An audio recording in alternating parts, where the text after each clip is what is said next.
Hi hello நண்பா. இந்த வீடியோவில் நான் எந்தெந்த ஸ்டாக்கில் இன்வெஸ்ட் பண்ண போகிறேன், ஏன் இன்வெஸ்ட் பண்ண போகிறேன், ஸோ எதனால் அதை சூஸ் பண்ணேன் அப்படின்ற கம்ப்ளீட் டீட்டெயில்ஸ் தான் பார்க்க போகிறோம். ஸோ இங்கே பார்த்தீங்கன்னா நான் வாட்ச் லிஸ்ட் போட்டு வச்சுருக்கேன். ஸோ மை வாட்ச் லிஸ்ட்டில் பார்த்தீங்கன்னா நான் என்னென்ன ஸ்டாக்ஸை வந்து ட்ராக் பண்ணுறேன் அப்படின்றத எல்லாத்தையும் நான் வாட்ச் லிஸ்ட்டை போட்டு வச்சுருப்பேன்.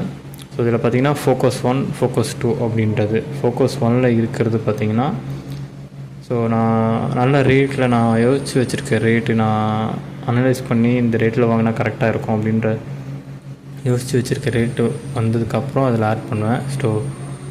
ஸ்டாக்ஸ் வாங்கலாம், நல்லா இறங்கியிருக்கு அப்படின்ற ஸ்டாக்ஸ் மட்டும் இதில் ஃபோக்கஸ் பண்ணி வச்சுருப்பேன். ஸோ ஃபோக்கஸ் 2ன்றது இன்னும் ஸ்டாக்ஸில் வாய்ப்பு இருக்கும், ஸோ ஃப்யூச்சரில் இன்னும் கொஞ்சம் குறிப்பிட்ட நாளில் இல்லை இனி வர நாட்களில் கிடைக்கும், வாய்ப்புகள் கிடைக்கும் அப்படின்றதுனால மட்டும் அதில் லிஸ்ட் பண்ணி வச்சுருப்பேன். ஸோ ஃபோக்கஸ் 1ல் பார்த்திங்கன்னா ஃப்ளையர் பற்றி வீடியோ ஆல்ரெடி ஒன்று போட்டிருக்கேன், அது டிஸ்கிரிப்ஷனில் போடுறேன். அது ஏன் வாங்குகிறேன், அந்த ஸ்டாக் எந்தளவுக்கு குவாலிட்டி, எதனால் நான் சூஸ் பண்ணேன் அப்படின்றத சொல்லியிருப்பேன், தேவைப்பட்டால் பார்த்துக்குங்க. ஸோ அடுத்து பார்த்திங்கன்னா ஹெச்டிஎஃப்சி பேங்க்கு, அடுத்து டிசிஎஸ்ஸு, விப்ரோ, ஜோதி lab, ITC.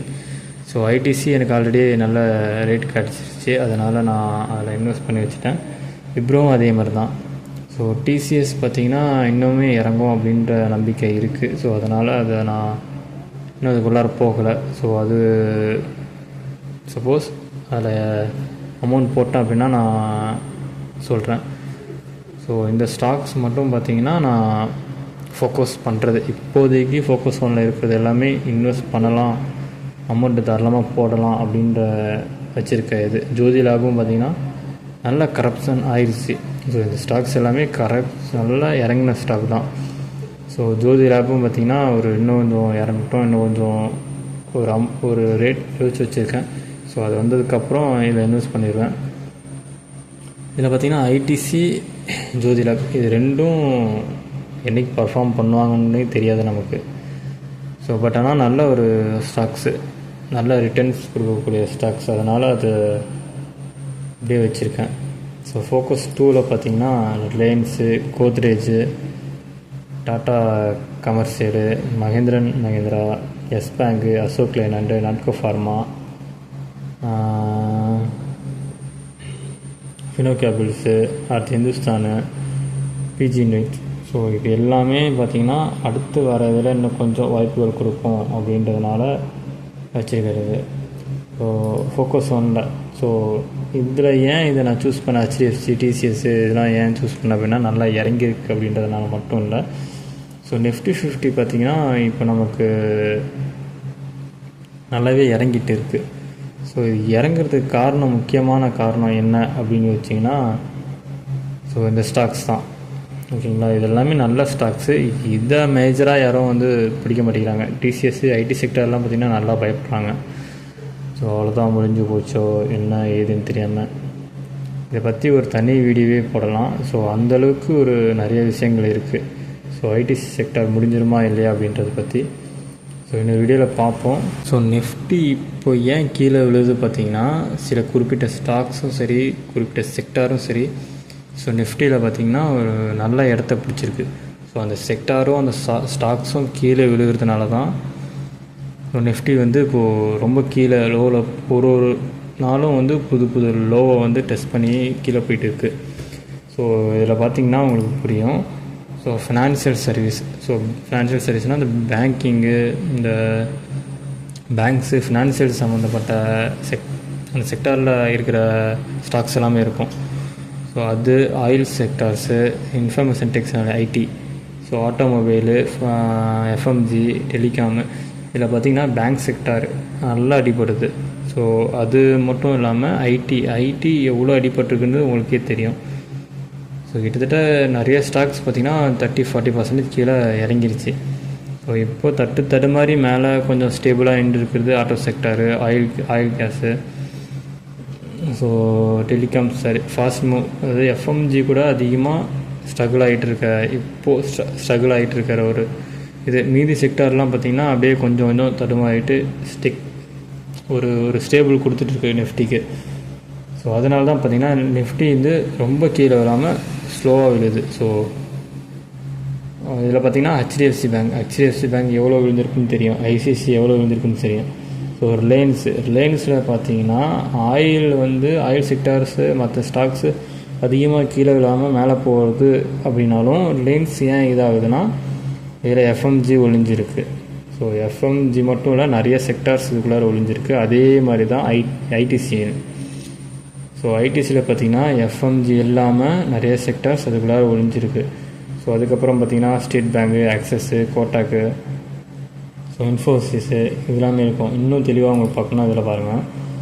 So financial service, so bank செக்டரை உங்களுக்கு பார்த்திங்கன்னா 10% ஹெச்டிஎஃப்சி பிடிச்சிருக்குங்களா.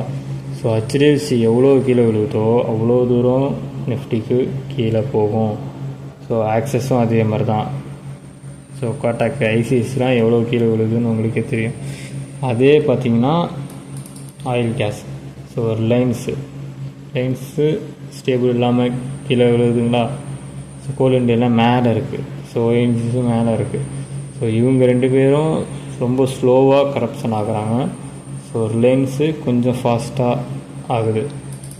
எஃப்எம்சி, ஐடிசி எவ்வளோ கீழே விழுந்திருக்கு தெரியுதுங்களா. இந்துஸ்தான், நெஸ்லே, ஸோ இவங்களாம் எவ்வளோ கீழே போயிருக்காங்க, கரெக்ஷனாக கீழே போயிருக்காங்க தெரியுதுங்களா. ஸோ மெட்டல் செக்டாரில் டாடா ஸ்டீல், ஸோ எங்கே மேலே ஏறி உட்காந்துருக்காங்கன்னு தெரியுதுங்களா உங்களுக்கு. டாடா ஸ்டீல்லாம் பீக்கில் ட்ரேட் ஆகிட்டுருக்கு இப்போது. ஸோ 200 ரூபாய்க்கு மேலே ட்ரேட் ஆகுதுன்னு நினைக்கிறேன். நல்லா பீக்கில் தான் இதாகுது. ஸோ ஐடி இதில் தாங்க வந்திருக்கு. இன்ஃபோசிஸ் 3% பிடிச்சிருங்களா, டிசிஎஸ் 2% பிடிச்சிருக்குங்களா. ஸோ ஒட்டு மொத்தமாக பார்த்திங்கன்னா பேங்க் செக்டாரு 35, ஸோ ஐடி 8, இது 2 சேர்த்தாவே உங்களுக்கு 40% மேலே வந்துடும். ஸோ ஆட்டோமேட்டிக்காக நிஃப்டி கீழே போகிறதுக்கு காரணம் என்னன்னு தெரியுதுங்களா, இதுதான். ஸோ இதனால தான் நிஃப்டி கீழே விழுந்துட்டுருக்கு. ஸோ நான் இன்னும் கொஞ்சம் எதிர்பார்க்குறது அடுத்து பார்த்திங்கன்னா ஆட்டோமொபைல். ஸோ ஆட்டோ செக்டார்ஸ் கீழே விலக ஆரம்பிக்கும் போது இன்னுமே நிஃப்டி கீழே போக ஆரம்பிக்கும். ஓகேங்களா. ஸோ டாடா மோட்டார்ஸில் வாய்ப்பு வரும்னு நினச்சிட்ருக்கேன். ஸோ மகேந்திராவில் வாய்ப்பு கிடைக்கும்னு நினச்சிட்ருக்கேன். ஸோ இதெல்லாம் பார்த்திங்கன்னா இன்னுமே நிஃப்டி கீழே கொண்டு போகும், நம்மளுக்கு இன்னுமே அதிகமான வாய்ப்புகளுக்கு கொடுக்கும். ஸோ முடிஞ்ச அளவுக்கு வாய்ப்புகளை பயன்படுத்துவோம். ஸோ ஒரேடியாக பணத்தை கொண்டு போய் போட்டுறாதீங்க.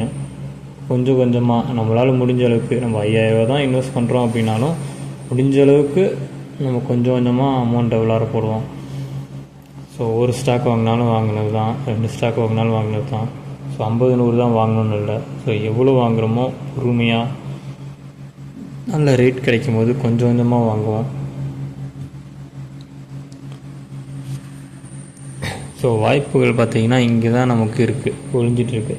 ஸோ அதனால தான் நான் பார்த்திங்கன்னா ஃபோக்கஸ் ஒன்னில் போட்டிருக்கிறது சூஸ் பண்ணேன். இதில் ஃப்ளையர் பார்த்திங்கன்னா இதில் இல்லாத ஒரு மாற்று கருத்தாக இருக்கும். ஏன் அப்படின்னா அது ஒரு வீடியோஸ் போட்டிருக்கேன், அதை போய் பாருங்கள். ஒரு நல்ல ஒரு ஸ்டாக்ஸு, நல்ல கம்பெனி. ஸோ இப்போ ஸ்ட்ரகிள் ஆகுறாங்க. கண்டிப்பாக ஒரு ரிட்டர்ன்ஸ் கிடைக்கும் அப்படின்னு நான் நம்புகிறேன். அடுத்தடுத்து கண்டிப்பாக ஆட்டோ செக்டர்ஸ் வந்துச்சுன்னா டாடா மோட்டார்ஸு, மகேந்திரா இது 2த்தையும் பிடிப்பேன். ஸோ அடுத்து இருக்கிறது எல்லாமே கொஞ்சம் கொஞ்சமாக நல்ல ஸ்டாக்ஸ் எல்லாமே கொஞ்சம் கொஞ்சமாக இன்வெஸ்ட் பண்ணுவேன். ஸோ 5000 ரூபா வச்சுக்கிட்டு இவ்வளோத்துலேயுமே இன்வெஸ்ட் பண்ண முடியுமா அப்படின்னா கஷ்டம்தான். ஆனால் வர வாய்ப்புகளை தவற விடாமல் ஓரளவுக்கு நான் பிடிக்க ட்ரை பண்ணுவேன். ஸோ முடிஞ்ச அளவுக்கு ரிட்டர்ன்ஸ் எடுப்போம். ஸோ இந்த வீடியோவில் ஏதாவது ஒரு இன்ஃபர்மேஷன் உங்களுக்கு கிடைச்சிருக்குன்னு நான் நம்புகிறேன். ஸோ நெக்ஸ்ட் வீடியோவில் பார்ப்போம். பாய் நண்பா.